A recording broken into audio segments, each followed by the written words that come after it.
Na questão 1, fala o seguinte: o raio de um cilindro circular reto mede 3 centímetros e a altura 3 centímetros.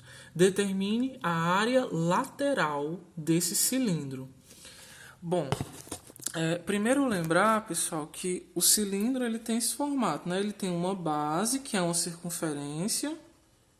Aí ele tem a parte lateral e tem a outra base, que é a base superior, também é uma circunferência. Tá certo? Como a questão que é a área lateral, então é só isso aqui que a gente tem que descobrir, ó. Certo? Ó. A gente não precisa considerar essas duas bases não na área, tá bom? Aí o seguinte, quando a gente vai pensar na área lateral de um cilindro, a gente tem que pensar o seguinte, ó. Se nós fizéssemos um corte aqui no corpo dele e abrisse isso, o que a gente ia ter? Vai ser nada mais, nada menos que um retângulo, tá certo? Que um retângulo. Se eu fizer um corte aqui nessa parte lateral e abrir, eu vou ter um retângulo. Aí eu quero que vocês percebam o seguinte, ó. Essa parte aqui, ó, essa base desse retângulo, nada mais é do que essa circunferênciazinha aqui fechada, tá certo? Então, para mim saber o tamanho dessa base desse retângulo, é o mesmo tamanho de uma circunferência. E aí vale lembrar o que a gente faz para descobrir o comprimento de uma circunferência.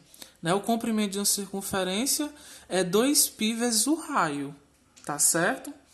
Então, esse comprimento da circunferência é o tamanho dessa base desse retângulo, 2π vezes o raio, ok? E essa altura aqui é justamente a altura do cilindro, tá bom? Então, para descobrir a área lateral desse cilindro, a gente vai usar a fórmula do retângulo, da área de retângulo, base vezes altura.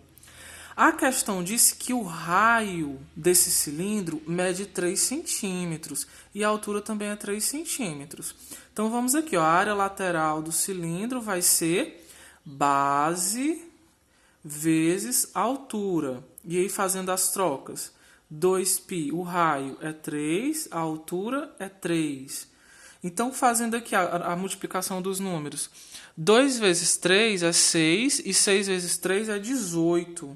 Então, a resposta é 18π centímetros quadrados.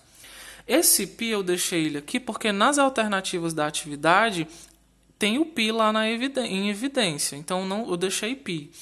Mas se você quiser saber o número corretinho, você faz a troca. 18 vezes 3,14 e aí você vai ter um número como resposta para a sua área, tá bom?